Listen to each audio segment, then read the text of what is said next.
Do you know the most common answer I received when I asked over 1,000 women over 60 what their biggest health regret is? It's not lack of physical activity. It's not smoking or diet. It was silence, quiet. Almost every woman described a moment in her life when she felt something, a prick, a burning sensation, fatigue that was no longer normal, and she ignored it. She masked it with a smile, suppressed it, minimized it. Why? Because others were more important. Children, partner, parents, home, work. Her own body was always at the end. The woman told me, 3 years after menopause I had light bleeding. I thought it was normal.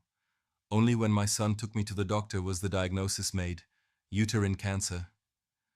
Another woman said, I was constantly losing water when coughing or laughing.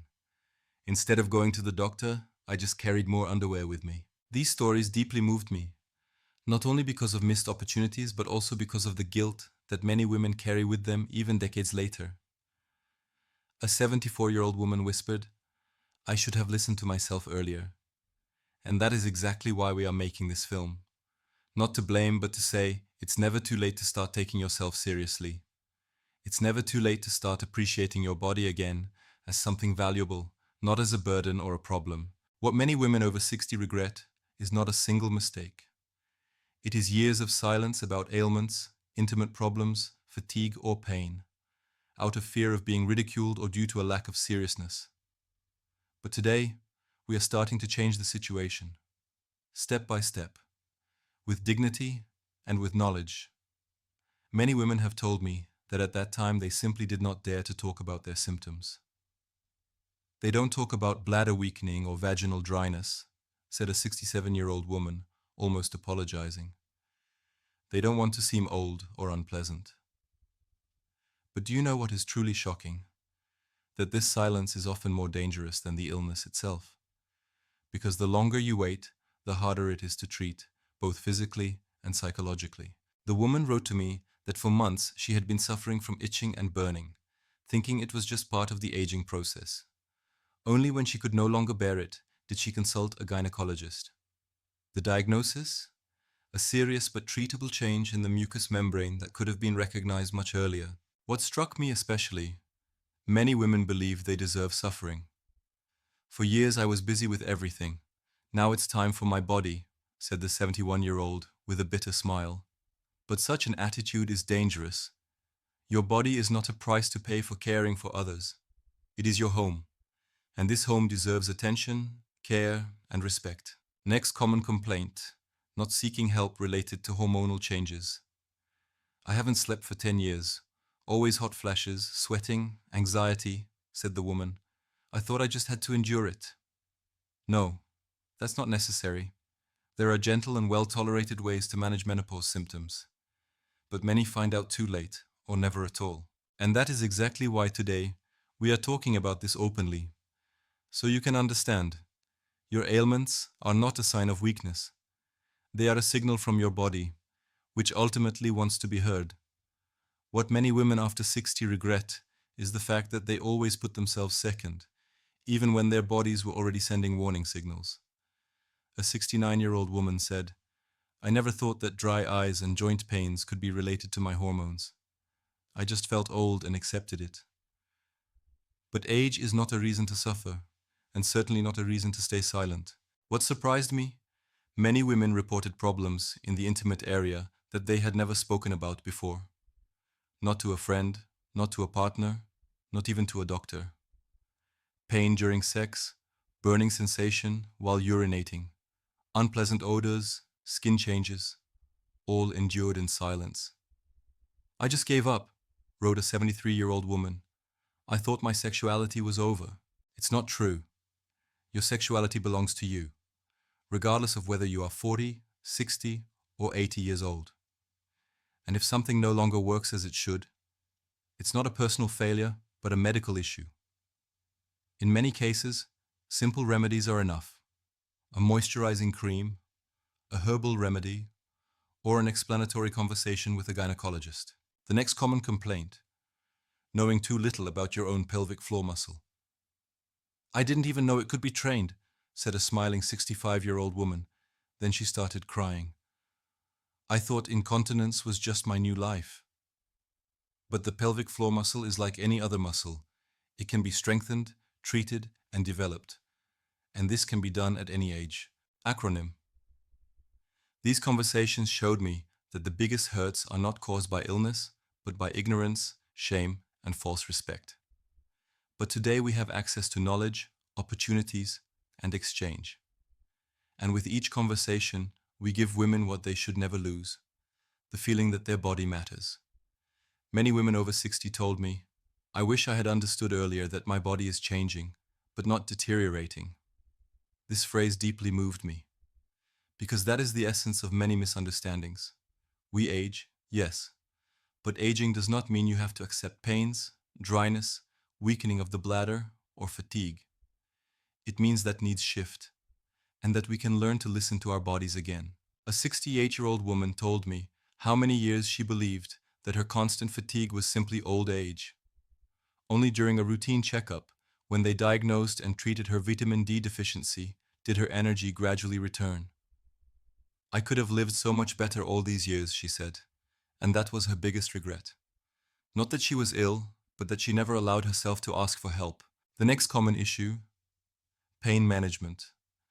Chronic back pain, joint pain, tension. Many people said they just accepted them. They took painkillers, stretched all day, slept poorly at night. I thought this was normal at 70, said the woman. But in reality, she never had a conversation with a specialist. No physiotherapy, no targeted movement. However, pain is a signal, not a destiny. It is a call for change, not a verdict. Often, small steps are enough. Gentle yoga, water aerobics, the best mattress, magnesium. But all of this assumes that we do not passively accept pain, but take it seriously as the language of our body. These stories show how many women perceive their health as a sacrifice, for family, for peace, for duty. But today we remind you, your health is not a luxury, it is your right, your foundation. And it begins with a simple statement: I listen to my body and take it seriously. Do you know what many women regret the most when looking back? That they never saw themselves as experts on their own bodies. Responsibility always fell on others. The family doctor, a friend, a partner, sometimes no one. I always waited for someone to tell me what was wrong, said a 70-year-old. But I never learned to ask myself. This passive connection to one's own health is deeply rooted, and at the same time is something many women would like to change today. One of the most touching testimonies was the story of a 66-year-old woman. For 15 years, I kept silent about my urinary incontinence. I was too ashamed. Only when my granddaughter asked why I never laugh at her jokes did I realize how much it was limiting me. Today, she trains her pelvic floor muscles and proudly wears bright clothing again. These are the quiet limitations that accumulate. No longer go to dance classes out of fear of sweating. Don't laugh anymore out of fear of losing something. Don't travel anymore because it's unknown how long you can endure without a bathroom. And all of this is because no one ever explained that there are solutions: medical, physical, psychological. One woman shared that she had suffered from vaginal dryness for many years, but kept it hidden. She thought it was normal. She accidentally heard on the radio about a moisturizing gel with hyaluronic acid. I would never have thought that such a small product could restore my quality of life, she said with tears in her eyes. Acronym. This shows that knowledge is power and health begins with information. Many women over 60 told me that today they are better informed than ever before. They read, ask questions, actively seek opportunities, and they wish the next generation would learn this earlier: to ask, listen, understand, and act, not with fear, but with respect for themselves. Another important topic that came up in many conversations was the approach to emotional health. Many women over 60 told me, throughout many years of my life, I experienced inner unrest, insomnia, anxiety attacks, mood swings, but I thought it was just part of aging. But this is not the case. What many did not know, These symptoms are often directly linked to hormonal changes associated with menopause, and they are treatable. My mother told me that every morning she woke up with her heart in her throat, for no particular reason. I thought I was going crazy, she said. In reality, it was a typical reaction to a drop in estrogen levels. When she finally found an understanding gynecologist, her life changed. I wish I had the courage to talk about it earlier. This uncertainty is not an isolated case. Many women report that during medical examinations, they were not taken seriously, especially when it came to psychological or hormonal issues. They often left the office with the phrase, "At her age, this is completely normal." But normal does not mean that nothing can be done. Today there are so many options. Plant-based, hormone-free, gentle, and personalized. From Primrose to St. John's wort to bioequivalent hormones. But the first step is always the same. To make your voice heard. Ask questions. Listen to yourself. Then, together with a trusted specialist, find the paths that truly meet your needs. Acronym. Why good mental well-being is not a secondary issue. It affects everything: sleep, digestion, concentration, relationships. Many women over 60 told me that it would be easier for them to be happy if they allowed themselves inner healing earlier, not just for functioning, but to feel again that they are alive, whole, and valuable at any age. Acronym. The next major complaints shared with me by many women concerned nutrition. I always cooked only for others, never for myself, said a 72-year-old woman. When the family had eaten enough, I ate what was left. Over the decades, a pattern developed: quick, irregular, too sweet, too greasy.